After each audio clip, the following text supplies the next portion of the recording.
Hi everyone, I'm Susan Finch and I'm here for my dear friend Tracy Baker, who is unable to get here just yet. She's having a little bit of a power thing going with the thunderstorms and all the great weather that she has over there. So we're going to go ahead and get this thing started because you guys have been so patient waiting for us. So, Sue, I am so glad I get to be on this with you, and hello. Hello, Susan. It's lovely to meet you. It's all very dramatic, isn't it? I was just It saying it's is. a bit like flying a plane, isn't it? And you look like a It pilot. can be. It We're ready can for be. takeoff. Taking We're off just in a waiting for our storm. co-pilot. Actually, we're waiting for the I pilot. I don't want to be the co-pilot running the thing. We're waiting for that know. pilot. Oh Hello, dear. pilot. Join There us. are... I'll be the air hostess because I get to serve all the food and drink. So that's my role. Your music is what has a lot of people drawn to you. Yeah. And I know Tracy has her own thing she wants to talk to you about, but I'm fascinated when a musician creates a following not just from sharing their music, but from engaging with others to talk about music and the inspiration the music causes, because your music is just a piece of you that seems to come out, and it comes out in such a beautiful way. Oh, thank you. Can you give us a little bit of information of how did you get started? Well, I think I started composing when I was probably about 6 or 7, and it was around the same time that I first picked up the violin. Right. My dad played the violin, and there was always a violin in the house. And I was an only child, and quite often didn't have anyone to play with.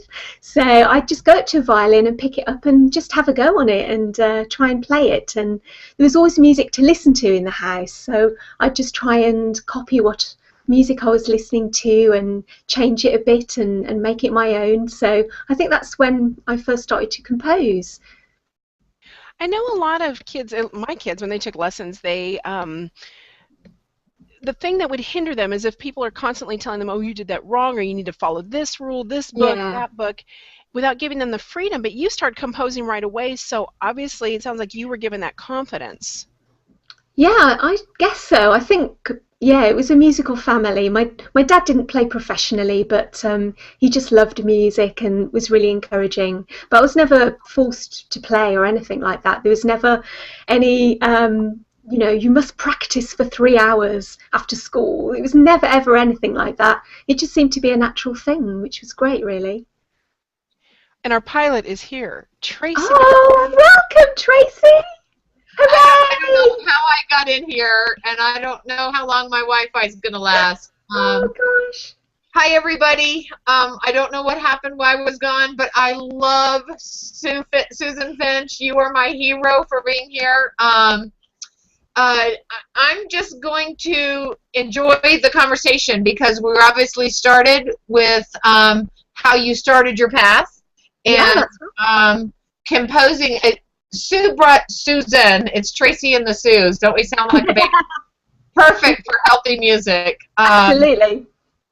And it, having the children who are learning a new instrument be hindered. I know I tried to play the flute. I still have dreams of being a flautist sitting on the edge of the mesa with my legs crossed and my flute just beautiful.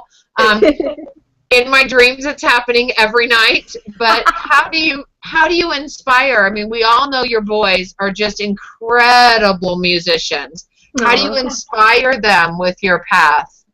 I don't really do it deliberately, to be honest with you. I think there's just music going on all the time and they just pick it up naturally. Either I'm practicing or Phil's playing music or it's a very noisy household and it was like that when I grew up really. So there's never any, pressure on anybody to play or anything like that. It's just natural. It's just like part of life, just like putting the telly on or, making a sandwich. Just pick up an instrument. So that's how it is. Do you guys have well, let's get back to your path. You Okay. were had you started college when I came in yet, or you're still just picking up the No, instrument and playing? I'm still only 6 years old, so you Oh haven't my missed gosh. Okay. it. So you had Yeah. total encouragement from your parents to just play. just do what I wanted to do, really. And I started off, my dad taught me a little bit, not very much. I don't really remember that bit very much, but I do remember my dad playing, and he just played so beautifully. And I just think what a shame he didn't have the, the background where he could make a living out of it, because he really did play so beautifully. So I suppose when I decided that I just wanted to play the violin and that was it, my dad just encouraged me but never pressurised me, which was wonderful, really. That's what you want, isn't it, when you're growing up? You just want kind of silent encouragement, So, yeah, it was wonderful. And did you play through, I don't know the terminology of your schools over there. For us, it's high school. Did you play through high school at an organized orchestra through high school and stuff? Yeah, I probably started playing around 6 or 7, and then I had lessons with the school. And it was really funny. I remember the day the teacher walked into our classroom and said, "Oh, would anybody like violin lessons?" And lots of children put their hands up, but I didn't put my hand up. I don't know why. I think it was like one of those moments, and I was so panic-stricken. I just sat there, and then when the teacher had got all the children's names, I suddenly was horrified that I'd missed my chance. So I went up to the teacher. I said, "I really want violin lessons," and they would only take so many children. And then I went along, and because I already had a violin, then they just let me start lessons. And I think I had lessons at school for probably a few months, and I just started playing duets with the teacher. It was mad. I don't really know how that happened, but I just did it. And one day I went home from school, and we had like a little tutor book, and I just played through the whole thing just in one go in about half an hour. It's just crazy, really. So yeah, I don't know where it came from, but I just was just able to do it for some reason. Did you have to learn music? I mean, learn how to read the music? Yeah. I mean, at 6 years old, or maybe, I don't know, 8, 9, 10 by now, learning music is a whole other language, Sue. It is, yeah. I picked up reading and playing the violin very easily, that part of it. When it came to the theory side, having to learn all the rules and regulations, and I found that so dull. I wasn't the best student at that, but I knew that I had to do it, so I just got on with it and got it done. But that side wasn't my favourite side. The performing was always my favourite thing to do. Well, you are just angelic on the stage, and of course the only stage I've ever seen you on besides your YouTube videos is your living room stage. But when you compose now, because talk a little bit about your composing. It just fascinates me how people can compose like you do. Well, sometimes if I'm asleep then I can hear music in my dreams, and I wake up and I have to quickly get up and write it down, because if I don't, I know that I'll forget it. And then other times I might just go for a walk sort of on the coastal path here in Cornwall and be inspired, and suddenly a tune will come to me. And sometimes I might play the piano, because I do play the piano as well, and just start doodling a little bit on the piano, and a tune will come up. And so there's all sorts of different ways of composing, really. There's not one set way of doing it. So I found an interesting thing. My kids were forced to do piano. Well, they wanted to do it, but they had to practice. And then they lost their joy after a while. They just liked the performing part of it. But what I'm enjoying with our daughter is she plays a trumpet at school. She picked up the trumpet. It's an instrument she enjoys. But now she's back to piano, and it's all by her choice. And she'll actually ask her music teacher for music that she can play, and she'll perform for her friends, through FaceTime and different things. And they kind of do these impromptu little concerty things together with all the instruments that they all have in their possession because of school. Oh. And I love watching that collaboration. It sings to my heart, and I'm sure it does for you with your children, to watch their true joy when they get to express themselves with that freedom and total encouragement, without even encouraging, but not ever discouraging whatever they want to try out. I think that's the thing. I'm not ever going to tell her that everything she sings is beautiful. I mean, I'm not going to do that, because that sets her up for, like, oh my gosh, stop talking, stop singing. Yeah. But her playing, to watch that creativity and watch it flow, it makes me just, I sit here and I get so, it's like, I just want to sit here. I don't want to move. I don't want to ruin that moment. Just keep doing it. Oh, wow, it's amazing, isn't it? And I think playing music with other people is an incredible thing, because it's all about communicating, isn't it? And communicating on a different level. So yeah, it's a magical thing, and you bond with people in a different way, don't you? I think it's great to see that. Now, when I had a really, what I thought to be a very cool intro ready for the start of the show, which of course I'll do it in the middle. It'll be a mid-tro, because the show is sponsored by Healthy You, My Community, and the concept that music is such an important part of health, because it feeds your soul, it feeds your spirit, it encourages you with a flying high heart and spirit to be healthier and eat healthier and all of that. And when you and I were getting ready for this show, we talked about your move to Cornwall, because that's your inspiration for your music. And can you touch a little bit on that, on how your environment feeds your creativity?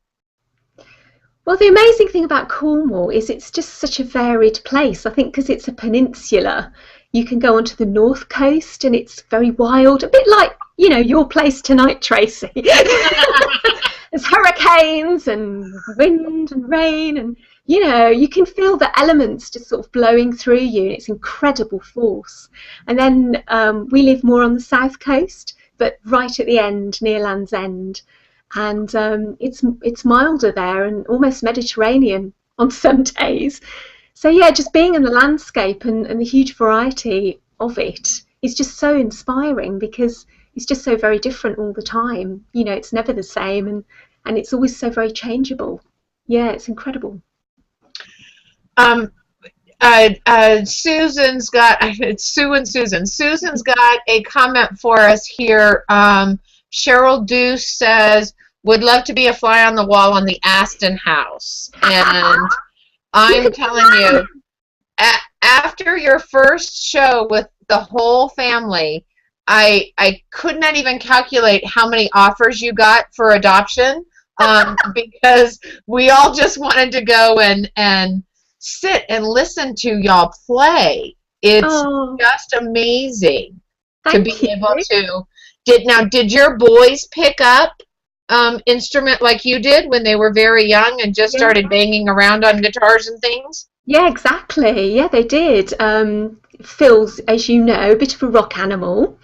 So I saw the picture. I wasn't mention it, but we saw the picture. Hi, Phil. You've seen the tight jeans and the Rod Stewart haircut. Yes. Wow. So there were always instruments around, and the boys would just pick up a guitar, and Phil would be playing, and they'd just try and join in. Really, it was a natural thing, just trying to join in and communicate in a musical way, as well as chatting. As some people would just have a conversation, you can sort of pick up an instrument and express yourself that way. So yeah, it was the same for them.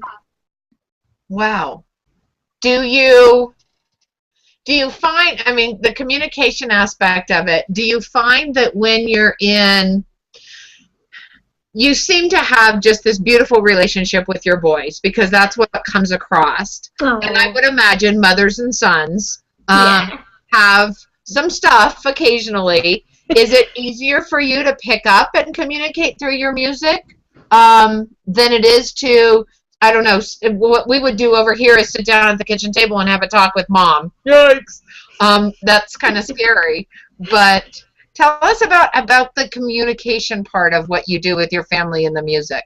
Well, if they don't tidy their rooms, then I start playing very aggressive violin music in their ears. It's as simple as that. It's, oh no, Mom's gone crazy again. She's hitting those high notes. Oh, sorry. Because a violin is the ultimate instrument, isn't it? You can do serious damage with it. dear. Sorry, was I supposed to answer that? Probably a lot better. No, but that was hilarious. That was the perfect answer. If you're downstairs playing, they know they should be cleaning their room and not farting around. That's hilarious. Exactly.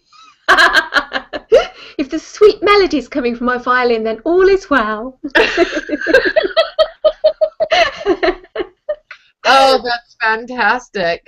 So, you have just made this music, this communication, just a part of your everyday existence. It's not like it's a unique thing.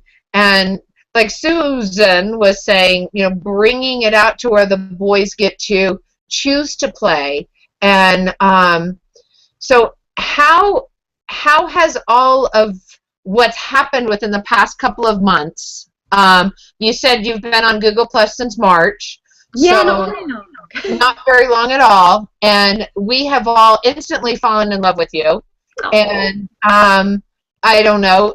How has that changed and grown, and where do you see it going next for yourselves?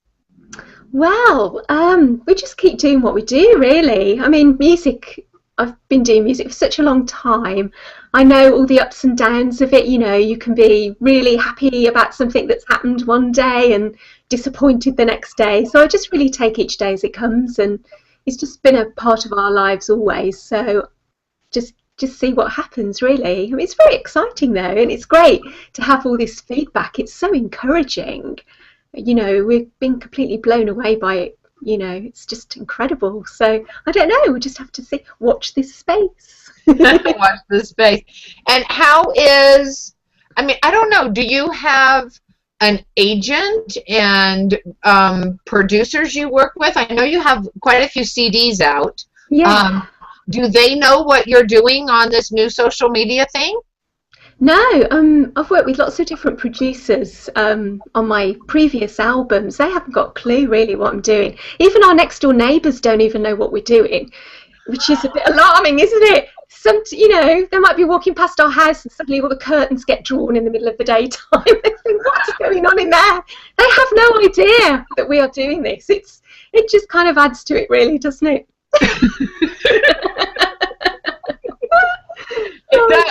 How close is your closest neighbor? Because I don't know, maybe I have an American view of what Cornwall is, but I think of, you know, just this moors and space and castles and stone houses and all of that.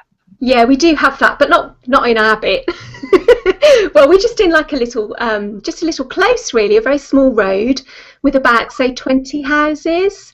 And our next door neighbours are very close next door. So, yeah, it's amazing, really. They're just used to us being noisy and mysterious, probably. There's nothing new there.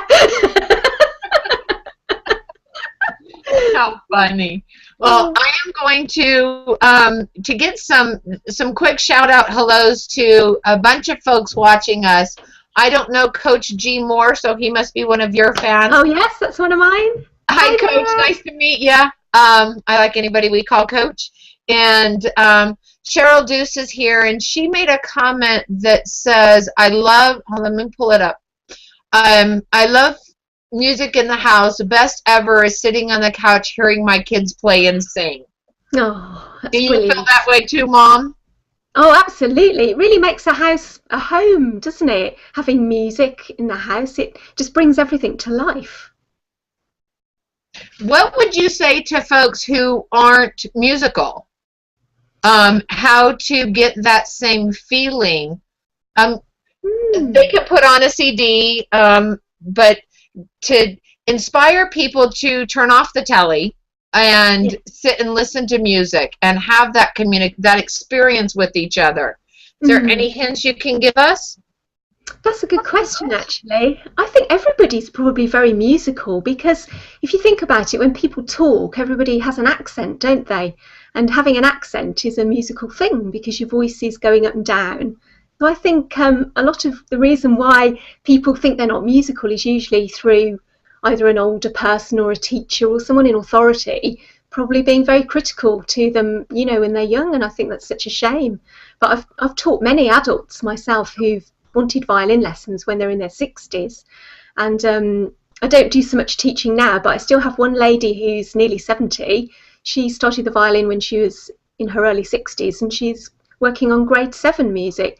And there's only 8 grades on the violin, so she's tackling things like, movement from the Tchaikovsky Violin Concerto, some really great tunes. It's just something she's always wanted to do. So I believe anybody can do it. Anybody can do it if they really want to.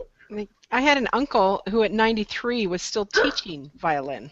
Oh, that's amazing. And that's what he did. And I know in our house, we sometimes I think the biggest barrier to people being creative musically and artistically is talking themselves out of it. Yeah, it's definitely. that self-talk that does it. So I think that's a good teacher, and sounds like you definitely are able to release that, to give them the permission to just express it.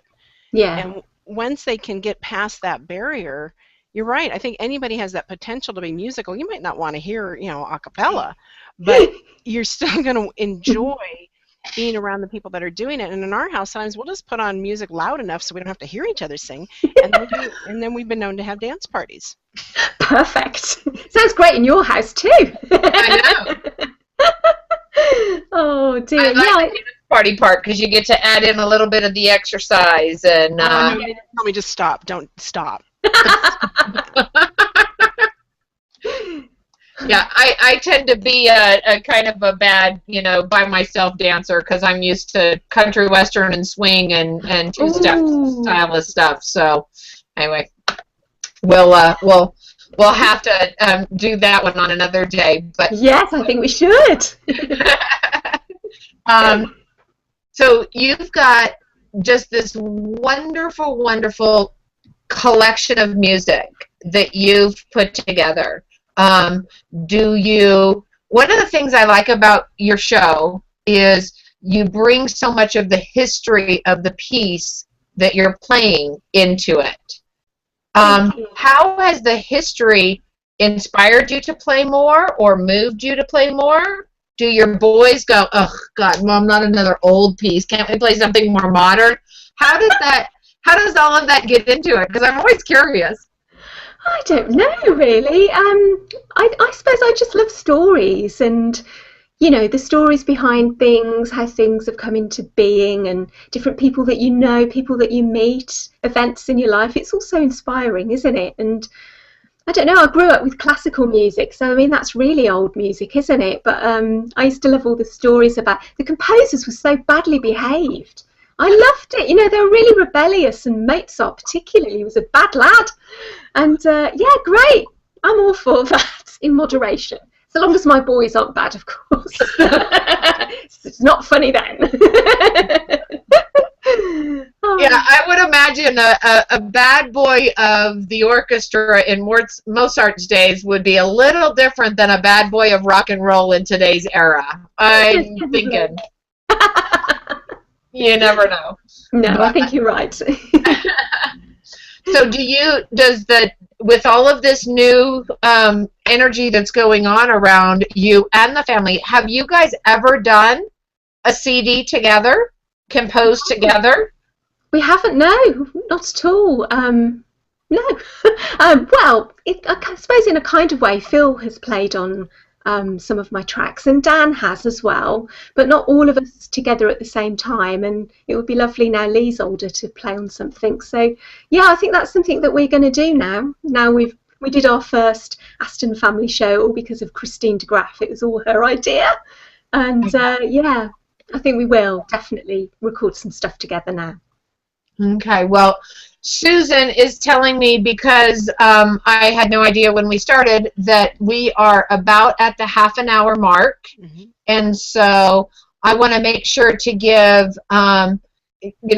Lainey and Jessica and Cheryl and Sheila and everybody else that I can't see in the comment stream watching a very wonderful hi, and thank you very much for being patient through my hailstorm and while I was trying to get back into the room and all of the fun that happened. But so Sue, where can we find you, and how can we have access to your CDs? Is there a place we can buy them over here? Yeah. Have the music?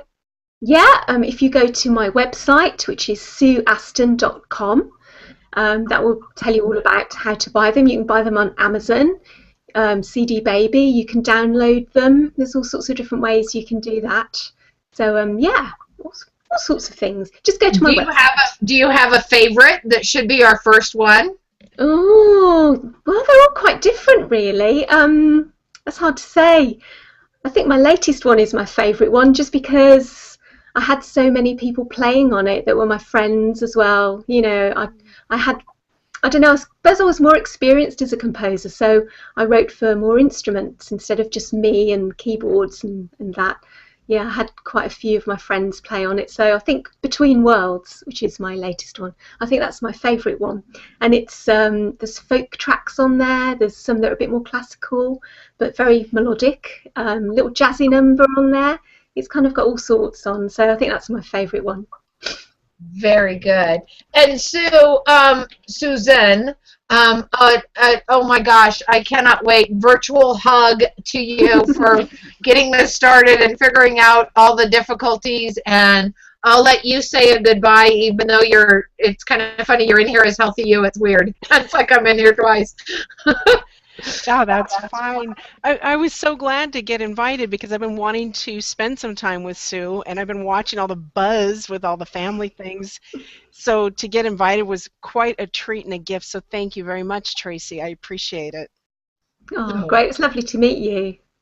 There. Thank you. And we will say probably a few minutes over now as far as time goes, and we will say a goodbye. And next week, 4 o'clock Eastern, 2 o'clock, barring any rainstorms, Mountain Time, and all points around the globe, we are going to have a very special mindset conversation next week. And not just our own personal mindset, but a global mindset. I've got a guest coming on, and I'm still waiting for the final confirmation to get Derek to come in and make sure he can get into the room and all of that. And regardless if Derek is with us or not, we're going to have a global mindset conversation. And the music is just the perfect preface to that because it sets the tone to everything. My husband and I listen to some Native American flute music when we can't have the time to go camping. And that puts us in, you know, the camp in the living room kind of thing you did as children. We still do that as adults. And it just, music is so much a part of the healthy spirit.